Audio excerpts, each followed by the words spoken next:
Señores, con nosotros está el arzobispo Timothy Broglio. Él fue nuncio de su santidad, es decir, embajador, representante del Papa en la República Dominicana en el periodo 2001-2008. Actualmente es arzobispo castrense de los Estados Unidos. Así es que nos agrada tenerlo en estos momentos donde podemos preguntar sobre distintos temas. Buenos días, ¿cómo está usted? Muy bien, muchísimas gracias por esta oportunidad de estar con todos ustedes. En esta oportunidad, su presencia en la República Dominicana, ¿a qué se debe? He venido verdaderamente para cumplir con una promesa hecha hace 2 años, pero en 2020 nadie viajaba, entonces no podía venir para hacer unas conferencias y ver también a algunos amigos, sobre todo entre los obispos. Entonces estoy cumpliendo con esta visita ahora mismo. Bueno, entre los temas de hoy está el hecho de que la Organización Mundial de la Salud, la OMS, está llamando a todos los países del mundo a quitar las restricciones para el aborto. Es decir, a que se abran las puertas del aborto en todas partes del mundo, que se limiten, que se quiten las legislaciones que les ponen restricciones al aborto, y eso lo recomienda nada más y nada menos que la Organización Mundial de la Salud. ¿Qué piensa usted? Bueno, la Organización Mundial de la Salud tiene tal vez que pensar a la salud de todos, es decir, también a los niños que están para nacer, porque esos son seres humanos también y tienen derechos que queremos defender. Y eso es un problema, porque el aborto es un pecado y eso no se puede cambiar. Aun si la Organización Mundial de la Salud dice que todo el mundo tiene que quitar las leyes restringidas sobre el aborto, eso es un mal y tenemos que luchar contra este mal, porque no es en defensa de la vida. Oli. Sí, usted es arzobispo castrense en los Estados Unidos. Estados Unidos es un país con religiones diversas. ¿Cómo es su papel? ¿Cuál es su participación? Y si otras religiones de las que funcionan en los Estados Unidos tienen también personal que promueven sus creencias dentro de las Fuerzas Armadas Americanas. Es decir, el sistema es tal vez único en el mundo. Es decir, que hay más de 200 religiones que puedan proveer al nombramiento de capellanes por los Estados Unidos. La mayoría son protestantes, pero hay también judíos, hindú, budistas y también por Islam.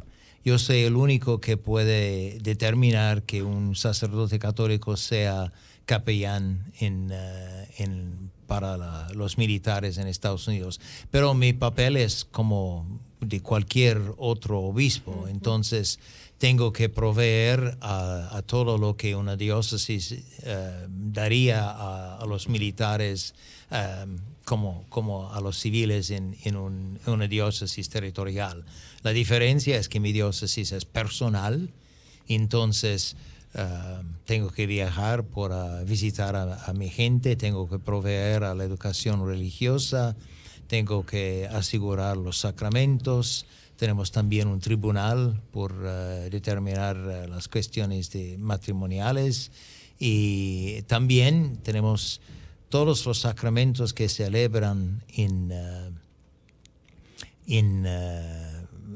los lugares militares están registrados en mi cancillería. Estaba leyendo sobre usted en Wikipedia, y porque tenemos, ¿verdad?, que actualizarnos.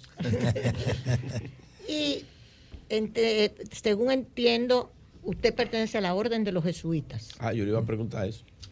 No, yo soy un sacerdote diocesano. Fui educado por los jesuitas durante 15 años. Entonces, ellos han hecho mi formación, pero soy sacerdote diocesano. Y los jesuitas históricamente, tanto en España como aquí en América, en el Paraguay, o sea, han tenido siempre una presencia muy fuerte. ¿Usted me puede explicar, esto ya es un término un poco filosófico, a qué se debe que esa impronta de los jesuitas, que se les consideraba casi como militares también? Antes que nada es que San Ignacio fue un militar, Sí. fue un Exacto. soldado. Sí. Y justamente en el momento él ha sido herido y en el momento de su recuperación no tenía otra cosa que leer Sí. que la imitación de Cristo. Y también la historia de algunos santos. Y entonces empezó su conversión y él formó una compañía de Jesús que tenía muchas reglas casi militares. Sí. Y obviamente eso era el momento de la reforma y su empuje principal era de reunir a la iglesia y también promover la evangelización. Sí. Entonces, los primeros jesuitas fueron en Asia y también en el continente americano. Sí. Pedro, Eury y José. Después de la pandemia y en medio de la pandemia del COVID-19, la Iglesia Católica siempre ha jugado un rol social. Además del tema religioso, la fe, hay un rol social de la Iglesia Católica que no podemos dejar de mirar porque es muy visible y es muy importante para las sociedades. ¿Qué tanto hicieron ustedes desde la Iglesia Católica en el mundo para que la desigualdad, el hacinamiento que produjo el encierro por la pandemia se aumentara y luego de ya prácticamente el mundo haber dado pasos gigantes para salir de la pandemia, hay una pobreza que aumentó en el mundo? ¿Qué piensa la Iglesia Católica y qué está haciendo para ayudar a los gobiernos a luchar por esto? Creo que la Iglesia ha tenido siempre una voz a favor de los pobres, también para actuar justamente para asegurar la promoción humana. Cierto, cuando uno va a evangelizar, se va también para ayudar a los pobres en el campo de la salud, de la educación y también para luchar a favor de los pobres que tengan parte de lo que es el bien de un país. Y ciertamente una de las primeras cosas que dijeron al momento de la pandemia era justamente la invitación de proveer a sostener también los países pobres. Me acuerdo muy bien que el Papa Francisco dijo que al momento de la vacuna, ¿no?, que hay que asegurar que no es únicamente una cosa de los países del primer mundo, pero sea también una cosa por todo el mundo. Y sé que eso ha sido un empuje para compartir los avances de la ciencia y de la medicina. Y creo que eso es únicamente un ejemplo entre muchos de lo que la Iglesia ha hecho y hace todavía. Yo soy miembro del Consejo Directivo de la Catholic Relief Services, que es la agencia de la Conferencia Episcopal de Estados Unidos para promover la asistencia a los más necesitados en el mundo fuera del Estados Unidos. Y estamos presentes en muchísimos países para ayudar justamente a los más necesitados, sobre todo en promover a raíz de estos problemas un mejoramiento. Señor Arzobispo, usted tuvo un tiempo importante en República Dominicana en dos tareas fundamentales. Fue edecán del cuerpo diplomático, pero además siempre la Iglesia Católica y sus representantes juegan papeles estelares en términos políticos, sociales, económicos, en muchos aspectos. ¿Cuál, si puede usted contarnos dos situaciones, digamos, una muy complicada y una muy favorable, que usted vivió mientras estuvo en República Dominicana en esas tareas? Bueno, eso es hacerme volver al pasado. Hace mucho tiempo. Pero ciertamente creo que un momento,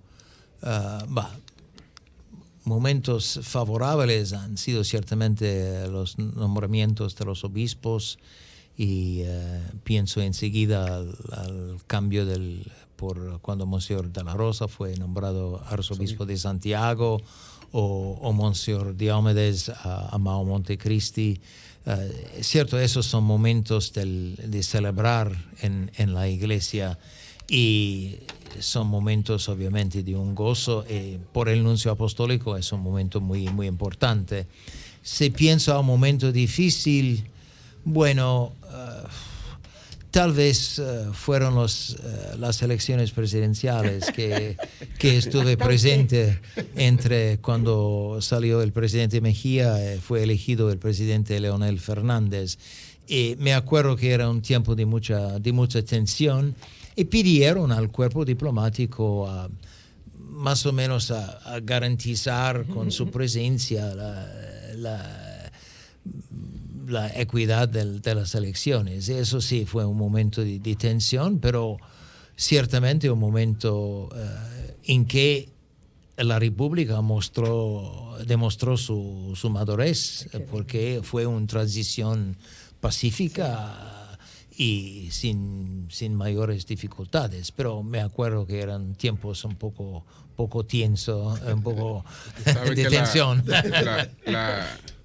Esa función, digamos, estas funciones recibieron un golpe de imagen muy fuerte en la República Dominicana por la presencia de un nuncio que fue Wosolowski, que enfrentó expedientes de pedofilia en el país y después también en el Vaticano. Él falleció antes de que se conociera de cuál era el resultado final de la investigación que se había dispuesto en el Vaticano. ¿Usted qué piensa del caso Wosolowski, del tratamiento que le dio la iglesia y de este tipo de conducta dentro de la iglesia? Bueno, eso obviamente es algo que pasó después de mi salida. Así es, después que usted salió. Y también yo, para decir con mucha franqueza, no sabía nada. Estaba esperando para la celebración de una misa en la memoria del padre Capodano, que es un capellán que está en el proceso de la canonización. Y el rector de la basílica me dijo, qué pena lo que pasó en República Dominicana. Y yo, ¿qué pasó? Entonces me fui al internet para leer algunos de los diarios del país para saber algo. Entonces, tal vez ustedes saben mucho más que yo del caso. Cierto. Yo le puedo explicar si usted quiere. Joseph Wosolowski se llamaba. Entonces, aquí en la estatua de Montesino había niños pobres, limpiabotas, sin familia, homeless, que iban a pernoctar ahí a buscar algo que comer. Entonces él iba y les ofrecía dinero para que le hicieran sexo oral y los violaba sexualmente. Entonces eso lo hacía, y había otros, ¿cómo se llama? Diáconos, que le buscaban niños y se lo traían de San Pedro de Macorís, se lo traían aquí al lado de la casa de Balaguer. Sí. Y era una cosa atroz. Y ya se lo llevaron, y entonces usted sabe lo que pasó con él en el Vaticano. Ok, adelante. Sí, creo que obviamente sé lo que se dice es verdad, es horrible. Eso sin lugar a dudas. Y sobre todo por cualquier persona, pero ciertamente por un arzobispo y también por un representante del Santo Padre es horrible. Y tenemos que asegurar que estos crímenes no se repiten. Creo que en la Santa Sede obviamente tenían que averiguar la verdad. Porque se murió en la impunidad. Se murió de un infarctus. Hubo también la autopsia después para verificar que era una muerte natural. Ok. José, Bueno, adelante. Miren, Después Virgilio. le voy a hacer 3 preguntas, pues no voy a preguntar más. Entonces, porque el nivel de la autoridad suya, como Julio lo definió como teólogo y embajador del Papa, una autoridad, ¿no?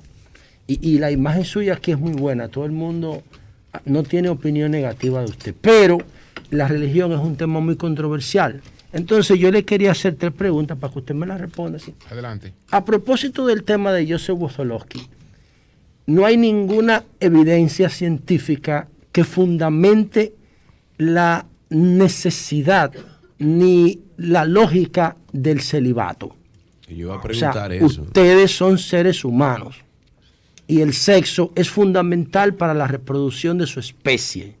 Y la iglesia persigue y proscribe el sexo entre ustedes. Eso no tiene ningún sentido. Perfecto, entonces la opinión sobre el celibato. Entonces quiero que usted me dé una opinión sobre eso. Y cómo el celibato puede influir en conducta como la de Wozolowski, porque los reprimen y salen a buscar niños. Ok. Segundo, ayer era Día Internacional de la Mujer. ¿Por qué la iglesia... Pero vámonos con lo anda al diablo, espérate que sabe. Pero espérate, vámonos con el celibato. Y después entonces le pregunto la otra y después la otra. Bueno, si tú quieres que nos vamos a pasar el día, vamos a ver. Coño, pues entonces Julio, tú hiciste 2 preguntas y yo no puedo hacer 2. Pero está bien. Vámonos con lo del celibato y después. Pero por lo menos le puedo hacer una más. Vámonos con el celibato para que te responda el celibato. Bueno, el celibato es una imitación de Jesucristo, que fue célebre. Y eso es lo que la Iglesia ha determinado de llamar al sacerdocio únicamente los hombres que son llamados también al celibato. Eso es como la Iglesia explica esta realidad. Y es una norma que ayuda a imitar a Jesucristo, a ser también padre para todos, en vez de ser por una única familia, porque el sacerdote es también padre de la comunidad de fe. Yo soy padre para la arquidiócesis castrense.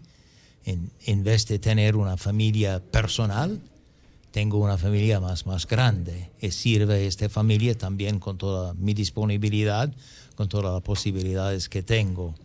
Y obviamente hay en la iglesia también sacerdotes que son casados. Las iglesias orientales tienen una larga tradición de sacerdotes casados. Obviamente uno es casado ya antes de ser ordenados. También tenemos en la iglesia latina los que fueron anglicanos o protestantes, que después se convirtieron y han sido ordenados sacerdotes católicos. Entonces hay siquiera dos sistemas que colaboran. ¿Y cómo ustedes canalizan el sexo? Por ejemplo, que se acumulan los espermas en ustedes. ¿Qué hacen para canalizar eso? Son ¿Se masturban? Que no son para discutir aquí. Okay. ¿Tienes la otra pregunta sobre...? Ok. El tema de la mujer. Yo digo, señor embajador, señor Timothy Broglio, que ustedes tienen un patriarcado en la iglesia, porque en la iglesia católica la mujer solamente puede servir como monja, no puede tener el puesto que usted tiene, no puede ser sacerdota, no puede ser obispa, no puede ser cardenala, no puede ser papa. Entonces también Dios es hombre y el Hijo de Dios es hombre. Entonces, ¿por qué ustedes no le dan participación a la mujer si la mujer es la que mantiene la iglesia con su fe? Ok. Bueno, es importante reconocer que la mujer tiene un papel muy importante en la iglesia. Si yo pienso a las escuelas, donde tienen un influjo enorme. Si yo pienso a mi experiencia de la escuela elemental, de 5 fino a 14 años, todas las profesoras, todos los dirigentes eran mujeres, que tenían un influjo enorme en la iglesia. Tienen también papeles importantes. Yo pienso a los que trabajan, por ejemplo, mi abogada es una mujer, es muy competente y lo consulto por muchas cosas legales. Pero no puede dar una misa como usted. No, porque eso es también la voluntad de Jesucristo. Fue Jesucristo que decidió eso. Eso es seguro, porque usted le consta que hay un apóstol que es mujer, yo no. Entonces, estamos fieles a lo que Jesucristo nos enseñó. El machista era Jesucristo, ¿no? No, él no está diciendo eso. Adelante, Virgilio. Adelante, Virgilio. Padre, usted se llamó padre, yo quiero llamarlo así. Y aparte de todo, sí. Mire, viniendo de quien le habla, es un nieto orgulloso de un cura párroco. Mi abuelo, Emilio Magiolo Vidal, cura párroco de Duvergé, era mi abuelo. Tuvo 8 hijos. Y el tema del celibato me interesa muchísimo porque lo que tengo de mi abuelo era bellísimo, era italiano, con muchísima cultura. Y eso siempre ha sido un tema de discusión en mi familia. Pero le quería hacer una pregunta de estas cosas. Yo soy católico, confeso, y cristiano, confeso. Así que le voy a hacer una pregunta desde la óptica de lo que piensa el Papa Francisco. Y el Papa Francisco ha tratado el tema de la homosexualidad de una forma, desde una arista que nadie y ningún otro obispo de la iglesia, ni ningún otro papa lo había tratado. Y dice, en una de las últimas declaraciones que leí, decía el Papa que si su hijo era homosexual, usted no debía sentirse mal sobre eso, sino que tenía que quererlo como cualquier otro hijo. ¿Qué le merece la opinión de la vista de la iglesia, la nueva vista de la iglesia hacia el homosexualismo directamente? Bueno, nosotros hacemos siempre una distinción entre la persona que tiene tendencia homosexual y los actos. Y eso es siempre en la iglesia, porque la persona humana merece toda la dignidad de una persona humana y hay que tratarlo bien, hay que tratarlo, obviamente, si uno es padre o madre de una persona con esta tendencia, hay que amarlo o amarla lo mismo. Eso es seguro. Y eso verdaderamente, a veces cuando lea unas cosas que dicen, me parece, eso no es la enseñanza católica, cuando hablan de personas también con términos que no son muy llenos de caridad. Pero la distinción es después entre actuar, y eso sí es un problema, porque nosotros creemos que el sexo es únicamente para el matrimonio. Entonces hay una distinción entre la persona y el acto. Todos nosotros somos pecadores, pero obviamente hay que arrepentirse de los pecados y vivir según la ley de Dios. Okay. Creo que Francisco sería muy de acuerdo con lo que yo acabo de decir. Creo que sí.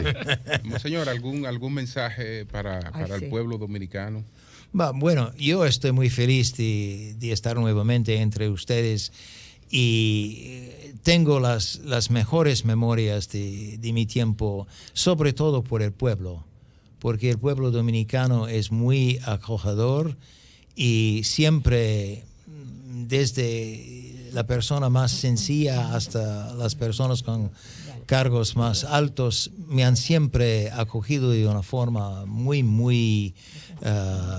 bien, muy caliente como el país. ¿Le gusta la pelota? ¿Le gustó la pelota en el tiempo que estuvo aquí? El Sí, béisbol. el béisbol, sí, mucho. Sí. Bueno, pero espérate, porque él puede haber gustado todo Muchas después. gracias. Muchas Muy gracias hermoso. a Monseñor. Gracias a ustedes. Muchas gracias. Se aplaude. Cambio y fuera.